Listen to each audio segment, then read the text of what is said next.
Aku tidak mau melakukan lagi. Aku tidak mau. Aku mau bertemu temanku di sekolah. Semua menjauh, sengaja menghindar, menganggap aku tak pantas bergaul dengan mereka. Aku dianggap berbeda, tak sekeren mereka.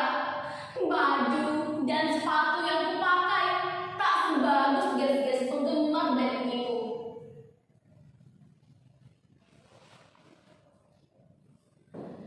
Semula aku menanggapinya acuh tak acuh, hingga Kiki, Reza tiba-tiba menghilang dari peredaran.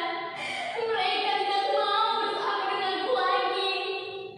Apa arti dalam persahabatan ini? Tak berguna.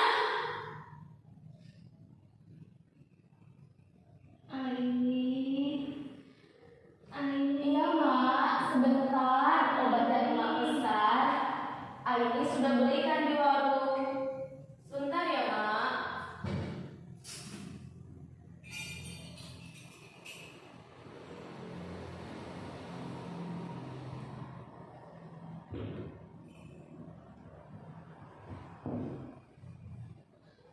Emak sedang sakit sudah hampir sebulan. Aku belum sanggup membawanya ke dokter. Kata orang, biaya ke dokter mahal. Apa? BPJS? Dari mana akan membantuan setiap bulannya? Bu Siti yang bekerja di puskesmas pernah bilang, iuran BPJS yang menunggak atau tidak dibayar terancam terkena denda. Ya sudahlah, orang susah dilarang sakit.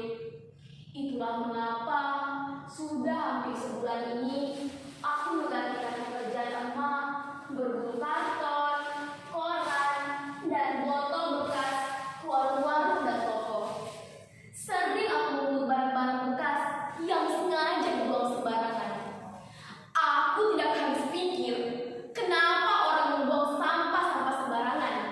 Tidakkah mereka tahu tindakan mereka ini akan merusak bumi yang kita tinggal ini? Sedangkan tong sampah dibiarkan kosong tak berfungsi sebagaimana mestinya.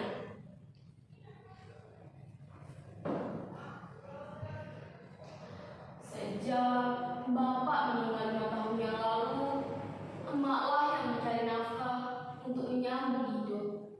Sempat menjadi buruh cuci dengan upah yang seikhlasnya. Tetapi dengan upah emak yang kecil tak sebanding dengan risiko yang dihadapinya.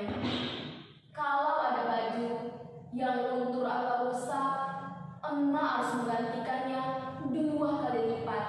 Lambat laun, tenaga emak berkurang, tak kuat lagi untuk mencuci. Kemudian, emak memilih bekerja sebagai pemulung. Dalam sehari, emak mampu mengumpulkan sampah-sampah 10 sampai 15 kg. Tak banyak uang yang dibawa pulangnya ke rumah. Cukuplah untuk beli beras, lauk pauk, dan sedikit uang jajan untukku.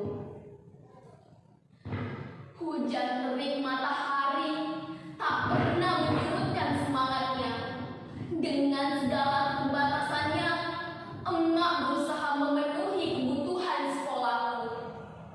Emak ingin sekali aku menjadi seorang guru, karena menjadi seorang guru adalah cita-cita emak dulu.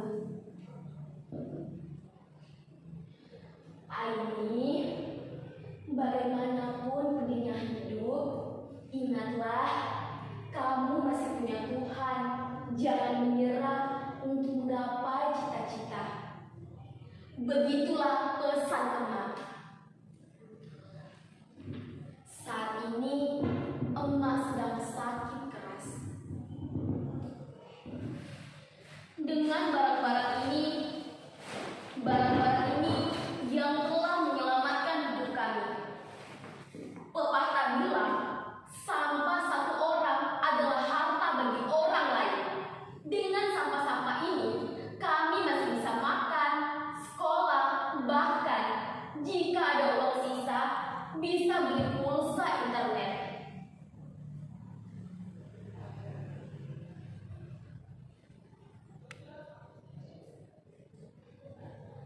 Lihatlah langit biru ini, kesanalah matamu harus memandang.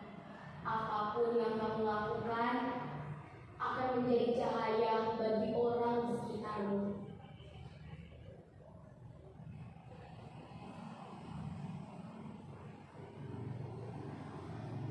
Berapa ton sampah yang kau dan emak selamatkan? Kalau tidak, sampah-sampah ini akan menguburkanmu.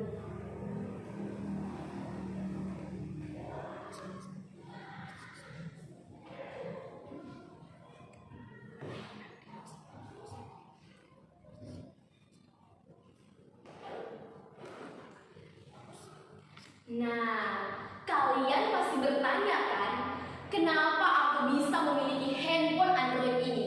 Iya kan? Kalian pasti curiga karena aku adalah anak pemulung. Baiklah, aku akan sedikit bercerita. Jadi, dalam rangka memperingati acara 17 Agustus tahun lalu, Pak Lurah menyuruhku mengumpulkan teman-teman untuk mengikuti lomba gerak jalan. Dan aku ditunjuk sebagai kepala regu.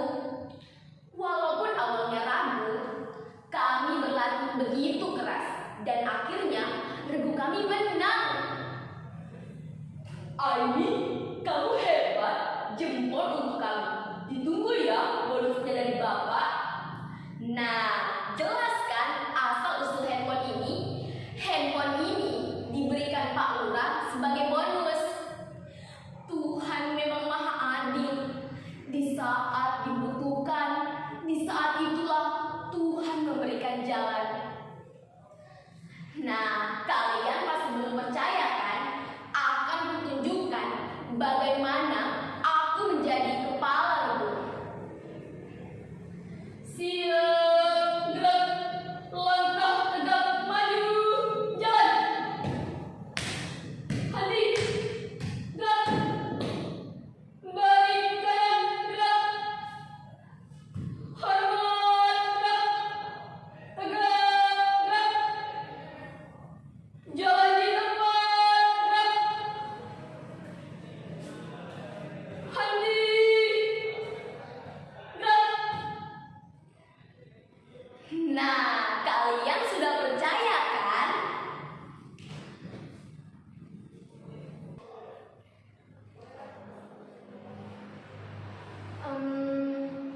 Sampah, sampah, sampah. Sampah plastik menyebabkan pencemaran tanah karena sifatnya yang sulit terdekomposisi.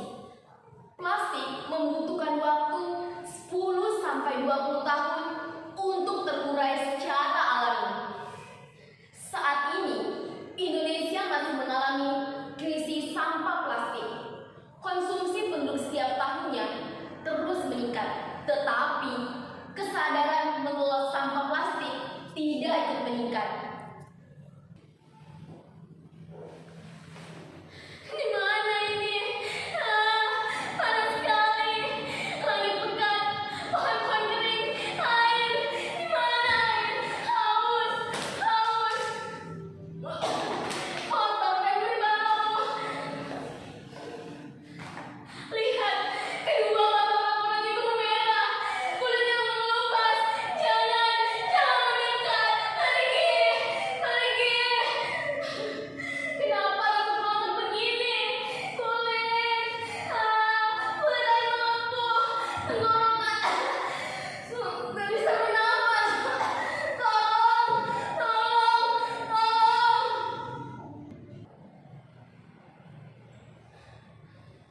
Apakah ini firasat? Tangan kecil ini harus berbuat sesuatu.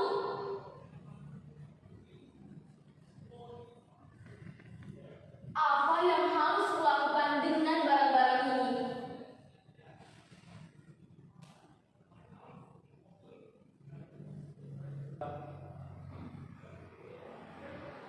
Aku pernah mengunjungi pameran kerajinan daur ulang.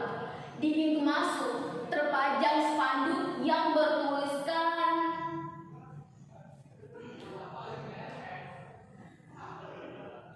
jika tidak dapat mengurangi, maka gunakan kembali, perbaiki, bangun kembali, perbaharui, haluskan kembali, jual kembali, dan daur ulang. Aku masih mengingat tulisan itu. Jujur saja, saat itu aku belum tertarik untuk mengelola sampah-sampah. Menurutku, sampah adalah sesuatu hal yang kotor dan menjijikan. Dan menurutku, hasil kerajinannya biasa-biasa saja. Sekali waktu, aku diajak ibu guru mengikuti workshop. Di sana diajarkan bagaimana cara mengelola barang-barang bekas yang tak bernilai menjadi bermanfaat. Seperti vas bunga dari koran bekas, tas plastik dari bungkusan kopi, bunga dari sedotan, dan lampu hias dari botol-botol bekas. Selain bermanfaat, barang-barang tersebut bisa dijual dengan harga yang pantas. Lalu, mengapa aku harus minder dan malu? Sibuk berimajinasi dengan penilaian orang lain. Cuaca begitu sangat cerah. Aku sangat bersemangat merealisasikan rencana-rencana.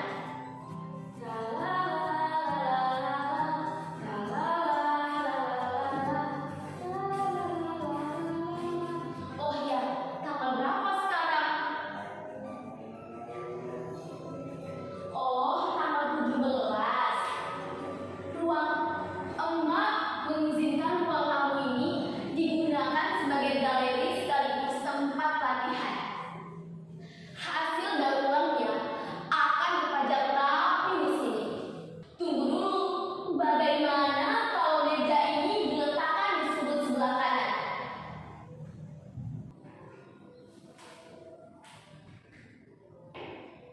Nah, begini. Bagaimana menurut kalian? Cocok? Bilang saja kalau tidak cocok. Kalau begitu, coba geser sedikit.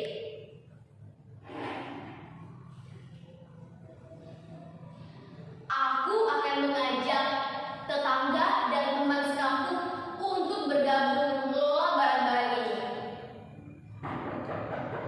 Siapa? Sebentar.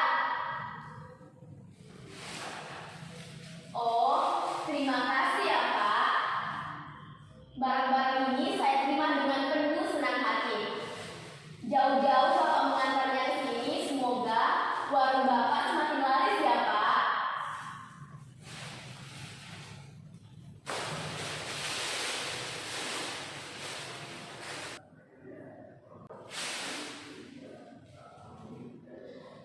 Sejak saat itu, aku tidak perlu memungut sampah-sampah warung-warung dan toko lagi.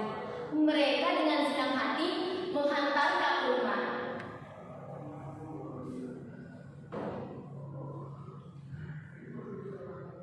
Melalui postingan di media sosial, aktivitas daur ulang bisa ditonton lebih banyak orang. Semoga saja hal sederhana yang dilakukan bisa menginspirasikan teman-teman sebayaku. Tapi handphone ini harus dijual untuk biaya berobat emak. Emak harus segera dibawa ke rumah sakit. Emak harus sembuh dari sakitnya.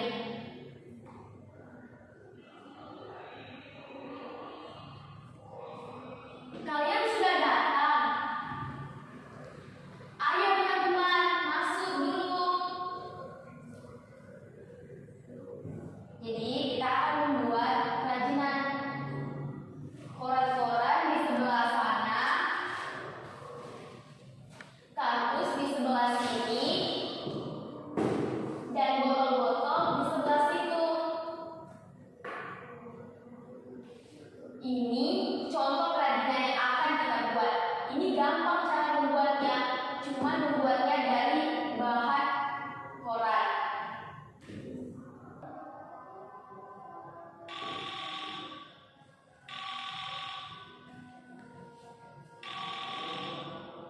Halo? Iya, Pak. Iya, betul. Saya dan teman-teman yang mengelola barang-barang ini. Kapan pamerannya, Pak? Baik, Pak. Baik. Terima kasih ya, Pak.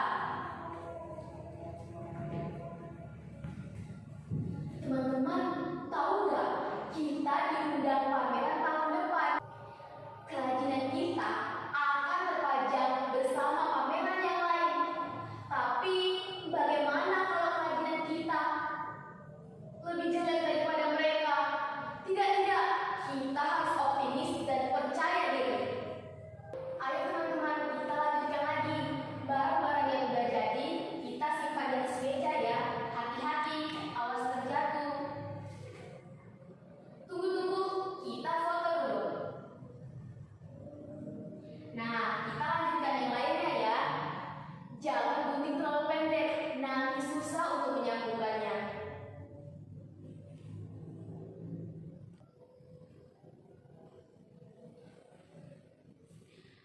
Aku baru saja mengantar emak dari rumah sakit. Di sepanjang perjalanan pulang, emak sempat berbisik kepadaku. Aini, kamu adalah pahlawan emak. Mataku pun berkaca-kaca. Ai bangga sama emak. Pahlawan yang sesungguhnya adalah emak. Oh iya, Lingga, Kiki, dan Eza hari ini berjanji datang ke rumah. Mereka akan membawa botol-botol bekas ke rumah. Ternyata Lingga, Kiki, dan Eza tidak benar-benar meninggalkanku. Lingga, Kiki, Eza, we are best friend day. Terima kasih